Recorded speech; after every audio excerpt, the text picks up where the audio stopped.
Olá, pessoal. Eu senti a necessidade de falar um pouco sobre essa propriedade posts permitidos que está no nosso documento de settings do Django. Na nossa última aula, eu mostrei como a gente disponibilizar nossa aplicação dentro de uma rede local. E no início, a nossa propriedade estava assim. Mas antes de falar sobre ela, eu vou passar algumas informações sobre o funcionamento da rede de forma bem básica e elementar. Eu trouxe aqui algumas observações para o roteiro da nossa aula, para que a gente tenha um norte.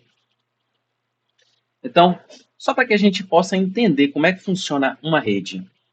E a nossa aplicação Django vai funcionar dentro de uma rede. Inicialmente, uma rede local, mas futuramente ela vai para a internet. Ela vai estar disponível para todos os usuários da internet. Então, antes da gente partir para a internet, vamos entender como é que funciona uma rede. Então, eu trago aqui uma máquina. O que seria uma máquina? Uma máquina pode ser um celular, pode ser um computador desktop, pode ser um notebook. E essa máquina, para que ela esteja na rede, ela precisa se conectar, né, a uma rede residencial ou empresarial através de um roteador ou um switch. Aqui, dentro dessa rede, não necessariamente a gente precisa ter a internet. Pode ser uma rede local, só para interligar, né, os computadores de uma residência ou os computadores de uma empresa, para que os usuários dentro dessa rede local possam compartilhar dados. Então, eu poderia, por exemplo, desenvolver uma aplicação Django e disponibilizar ela somente para os computadores que estão conectados a essa rede local, essa rede residencial ou essa rede empresarial. Muitas empresas fazem isso, conectam sistemas dentro de uma rede local. E muitas vezes esses sistemas não têm acesso à internet. É só para acesso da empresa.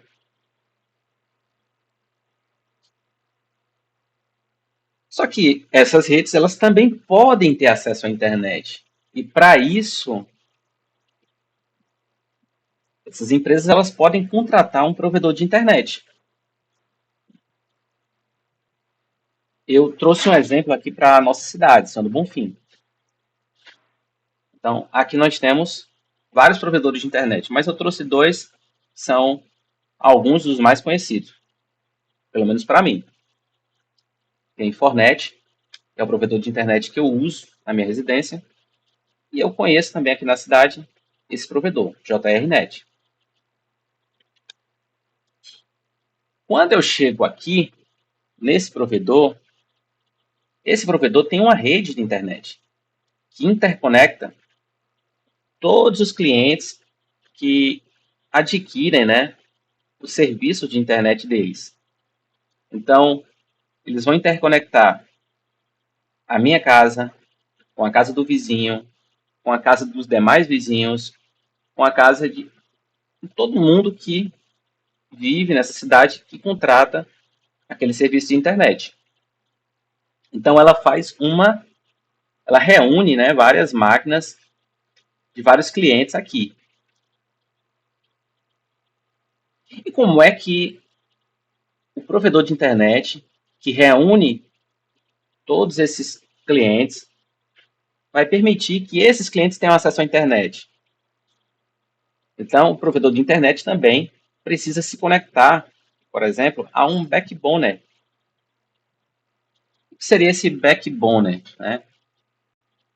Aqui eu trago uma definição, né? Espinha dorsal. Por que espinha dorsal? Porque o backbone vai ter uma função também de interconectar vários outros computadores ou vários outros serviços ou vários outros provedores de internet. Ele tem uma função de fazer uma interconexão de várias redes regionais. Então, o que é que ele vai conectar? Ele vai conectar as redes de internet de Senhor do Bonfim, JRnet, Infornet. Ele vai interconectar as redes de internet da Bahia, as redes de internet de Pernambuco, de São Paulo, do Rio de Janeiro. Então, ele é uma espinha dorsal porque ele interconecta vários computadores, vários dispositivos, várias redes regionais. Então, aqui a gente já está trabalhando numa escala global. E aqui é onde a internet funciona, porque ele interconecta serviços de internet. A gente está desenvolvendo uma aplicação em Django e nós vamos precisar hospedar essa aplicação aqui dentro de um servidor, que é um dispositivo, é um computador ou um conjunto de computadores. E esse servidor, que a gente vai hospedar a nossa aplicação, ele está conectado ao backbone, né? Então, por isso que da minha casa, da minha máquina, do meu computador, eu consigo localizar serviços de internet. Basicamente, a gente segue esse percurso aqui, ó. A gente sai da nossa máquina, entra na nossa rede residencial empresarial, depois acessa o provedor e mais adiante a gente vai para um backbone que identifica e roteia, né? Traça uma rota para que a gente encontre o serviço que está hospedando a minha aplicação. Vocês podem, né, dentro do próprio prompt de comando, usar um comando chamado tracert e colocar o endereço de IP de algum domínio da internet, como por exemplo, swap.ifbaiano.edu.br. Então, o que esse comando tracert vai fazer? Ele vai mostrar toda a rota que a gente tem desde sair da nossa máquina até chegar em um serviço de internet que está conectado a um backbone. No caso, o swap está hospedado em algum servidor da internet no mundo e esse servidor está interconectado nessa espinha dorsal, que é o backbone. Então, para a gente chegar até ele, eu preciso que a minha máquina esteja conectada a uma rede, através de um roteador ou switch, ou através de um provedor de internet. E esse provedor de internet ele precisa estar conectado a um backbone, para que essa espinha dorsal possa localizar, identificar a rota para chegar até o servidor que hospeda esse serviço. Então, nas aulas iniciais, a gente está trabalhando ainda nesse nível, na máquina. Até porque o meu projeto ele está rodando no meu computador. Então, aqui não tem nada sendo disponibilizado na internet. E a gente não vai fazer isso agora. Isso é um conteúdo para frente. Mas é importante que vocês entendam que no final do nosso curso, nós vamos estar disponibilizando esse nosso projeto em algum serviço que vai estar interconectado a um backbone. E aqui eu trago alguns serviços, né, alguns hosts, como Heroku, Temos também um outro conhecido aqui, ó, AWS, DigitalOcean. Tem também o Server for You, que é um host também muito conhecido, e vários outros. Existe uma infinidade de hosts na internet que estão conectados à Backbone e que permitem hospedar nossas aplicações em Django. Então, a gente está aqui numa máquina local.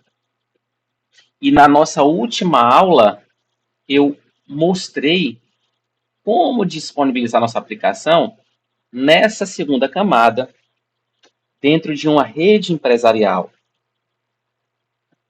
Então, aqui, para estar nessa camada, a gente precisou colocar aqui nos hosts permitidos o endereço tipo 192.168.0.10.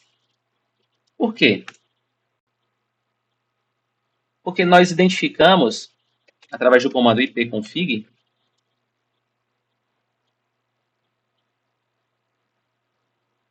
que esse computador aqui, esse dispositivo que eu estou utilizando para implementar esse projeto, ele está conectado a uma rede residencial e o IP dessa máquina é esse aqui. Então, para que outros dispositivos também conectados nessa mesma rede possam ter acesso ao meu projeto, eu preciso estar disponibilizando, né, permitindo o acesso a esse host.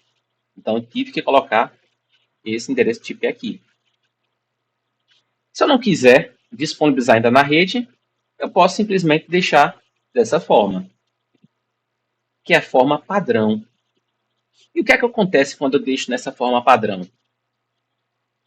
Eu passo a disponibilizar o acesso a esse projeto somente aos endereços de loopback. São esses endereços de loopback. É conhecido também como endereços de retorno. E nós temos alguns endereços que são conhecidos como endereços de retorno, como, por exemplo, localhost, é um endereço de retorno, 127.0.0.1, também é um endereço de retorno. E esse aqui também é um endereço de retorno, só que é voltado para a estrutura de IP IPv6.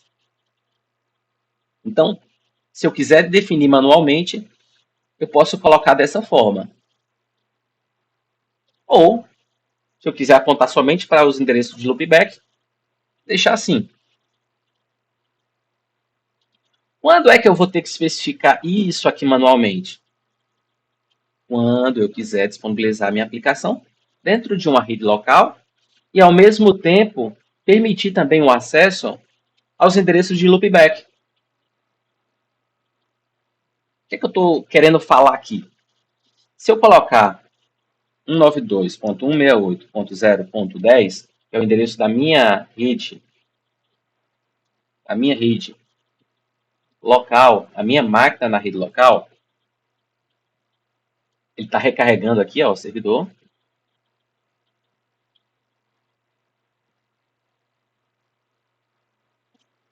Pronto, recarregou. Então, se eu colocar assim, eu vou conseguir acessar 92. Deixa eu aumentar aqui. Eu vou conseguir acessar através desse endereço a área administrativa, por exemplo. Só que eu deixo de conseguir o acesso pelo endereço localhost.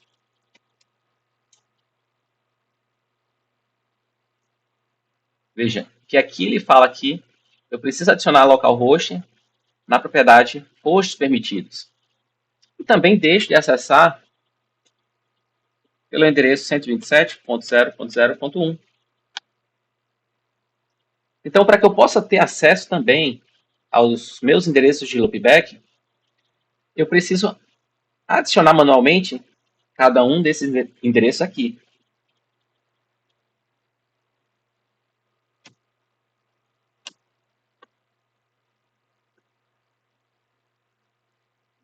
Então, o que eu estou fazendo aqui? Eu estou adicionando permissão para eu acessar, né, o meu serviço através do endereço localhost através desse endereço e através desse endereço. Todos esses três primeiros são endereços que apontam para a própria máquina, são endereços de retorno, endereços de loopback. E são endereços que a gente geralmente usa para testar, né, e depurar aplicativos que rodam na rede. Então, à medida que eu preciso ampliar o acesso para uma rede, eu preciso sair da minha máquina e preciso permitir que o meu projeto aqui possa ser acessado por um celular que está conectado na rede, ou por um computador que está conectado na rede, ou por uma TV que está conectada na rede, eu preciso identificar o meu host e permitir o acesso a ele dessa forma. Então, aqui eu vou estar permitindo a visualização de dispositivos na rede na minha aplicação. Ao meu projeto Django. Então, salvando isso aqui,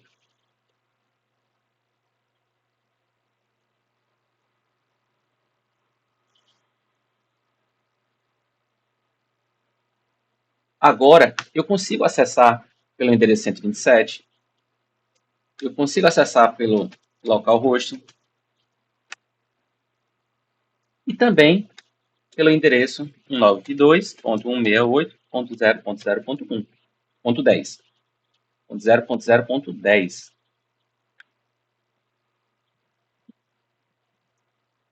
Certo?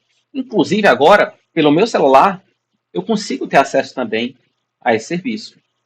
Porque o meu celular está conectado na mesma rede que essa máquina também está conectada. Então, levando em consideração, por exemplo, uma empresa, eu poderia colocar, por exemplo, um projeto de um sistema de um supermercado dentro de uma máquina conectada à rede, e os terminais que fazem as vendas, que estão também conectados à mesma rede, vão ter acesso ao projeto, a essa aplicação, que está conectada na mesma rede. Então, a gente pode fazer com que a nossa aplicação ela rode dentro de uma rede local dessa forma. Ok?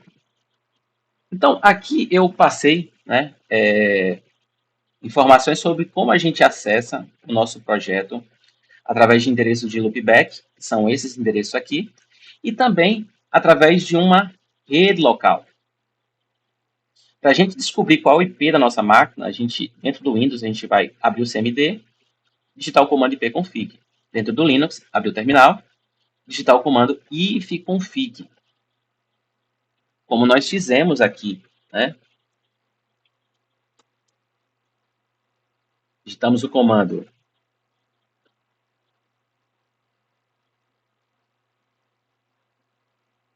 ipconfig, demos enter, e aqui embaixo ele mostrou o endereço de IP. Vejam, eu estou conectado na rede Wi-Fi, sem fio.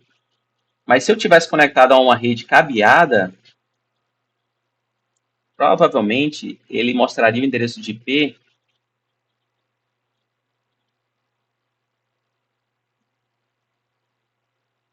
talvez aqui ou em alguma outra área.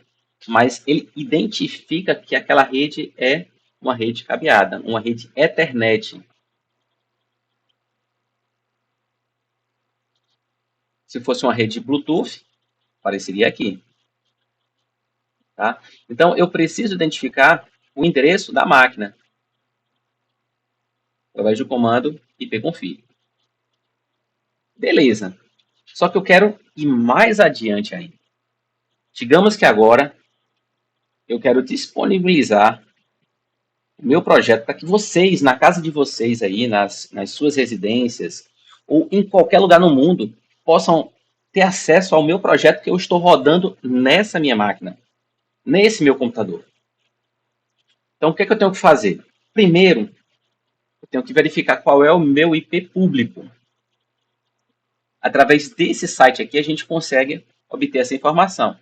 Existem vários sites que permitem identificar o nosso IP público. Então, esse é apenas um deles. whatismyip.com.br. Então aqui, ó, eu identifico o meu endereço de IP público, que é esse endereço de IP aqui. Só que tem um detalhe. Eu estou conectado a um provedor de internet. E esse provedor de internet, na maioria dos casos, o que ele faz? Ele compartilha um único endereço de IP para todos os computadores que estão conectados no provedor de internet. Então, pode acontecer desse endereço de IP aqui ser o mesmo endereço de IP de outras pessoas que estão conectadas na mesma rede de internet, da Infonet, por exemplo. A Infonet ela pode ter vários grupos de IPs públicos. Digamos que ela tenha 10 grupos de IPs públicos. Se algum dos alunos que estão assistindo essa minha aula estiver dentro do mesmo grupo de IP público que o meu, quando acessar esse site, vai visualizar esse mesmo endereço aqui. Então, como o provedor pode estar fazendo um apontamento para um endereço público para vários computadores, ele não consegue me identificar de forma individual na rede pública, na internet. Então, para que isso funcione, eu teria que fazer uma solicitação ao provedor de internet, pedir para que eles disponibilizem um IP público individual para a minha rede. Aí eu teria que configurar o meu roteador, para que o meu roteador possa dizer qual das minhas máquinas na minha rede residencial vai utilizar, né, esse IP público, e a partir daí essa informação passaria a ter uma utilidade dentro do nosso serviço. Então eu colocaria algo semelhante a isso, tá? Só que isso aqui não é nem um pouco seguro. Eu teria que criar uma zona chamada de DMZ, que vocês depois podem pesquisar, né? Deixa eu escrever aqui, ó. DMZ, que é uma zona desmilitarizada. Então, é como se eu abrisse um canal público de acesso à minha máquina na internet. Então, a minha máquina vai passar a ficar vulnerável. Então, para eu conseguir fazer isso, para eu conseguir fazer uso de uma zona desmilitarizada, eu preciso instalar equipamentos e recursos que vão controlar a segurança da minha aplicação, da minha máquina, porque todos os meus serviços vão ficar vulneráveis. Então, isso aqui não é nem um pouco seguro. Quem é que faz uso disso? Os provedores de internet, os hosts de internet. Só que quando eles fazem uso disso, eles também trabalham com firewall. E aí eles adicionam inúmeras regras de segurança para dizer o que pode e o que não pode ter acesso. Para dizer o que podem ou não fazer nesse host, nessa máquina. Então, isso aqui não é um caminho seguro e que eu oriento vocês a fazerem, mas vocês podem fazer dessa forma, colocando o risco na conta de vocês, ou sua conta em risco, né? Então, isso aqui não é recomendado. Certo, professor? Como é que eu coloco minha aplicação na internet se isso aqui não é recomendado? Então, vocês vão estar futuramente contratando um serviço de hospedagem para vocês hospedar a aplicação de vocês. Aqui eu trago alguns serviços de hospedagem, como Heroku, tem o serviço da AWS, DigitalOcean, Server4U, tem serviços com variados preços e valores. Tem até alguns serviços limitados que oferecem hospedagem gratuita. Então, isso vai implicar no desempenho da aplicação. Então, fica uma questão que vocês podem pesquisar no futuro. E aí, se eu usar um desses serviços, como é que eu faço? Quando a gente faz uso desses serviços, esses provedores, eles permitem apontamentos de domínio. Ou seja, eu posso registrar um domínio na internet, como por exemplo, www.ifbaiano.edu.br, registra esse domínio. E aí eu posso fazer o apontamento desse domínio para esses serviços de hospedagem. E após o apontamento, lá nos hosts permitidos, eu vou colocar o endereço do meu domínio. Então, eu fiz essa aula porque lá na frente vocês vão precisar entender que isso aqui vai sofrer mudanças. E a depender da forma como a gente quer acessar a aplicação, a gente precisará, né, mudar os parâmetros, né, os valores aqui dessa propriedade hosts permitidos. Então, é isso. Eu acredito que eu passei as informações de forma completa, né, em relação a essa propriedade aqui. A gente começou falando lá no início e aqui eu complementei porque eu não iria passar essas informações já de cara para vocês, porque seria muita informação. Só que nós chegamos num patamar agora que a gente precisa conhecer essa propriedade. Assim como vai chegar o momento que a gente vai explorar essa propriedade, que a gente vai explorar essa outra propriedade aqui, mas a gente vai fazer essa exploração de forma gradual. Então, dessa forma como está aqui, ó, eu permito o acesso aos meus endereços de loopback e também na minha rede local. Porque esse aqui é o endereço da minha máquina na rede local. Então, outros dispositivos da rede local vão passar a ter acesso também ao meu projeto. Se eu quiser somente aos endereços de loopback, eu poderia deixar isso aqui em branco. Tá? Então, isso aqui é a mesma coisa, isso aqui ó, é a mesma coisa que isso aqui. Só que eu quero deixar um acesso um pouco mais amplo. Eu quero, além dos endereços de loopback, permitir também o acesso na rede. Então, para vocês especificarem isso aqui, vocês vão ter que ver em cada máquina de vocês qual é o endereço de IP da máquina de vocês, da máquina que vocês estão utilizando, na rede que vocês estão utilizando. Então, no instituto, vai ser um endereço de IP. Na casa de vocês, vai ser um outro endereço de IP.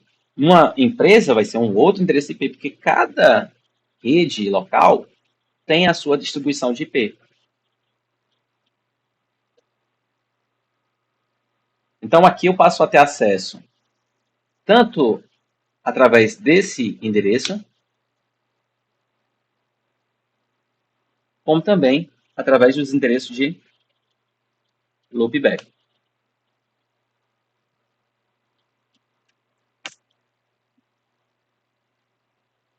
Ok, pessoal? Então, finalizo essa aula e até o nosso próximo encontro.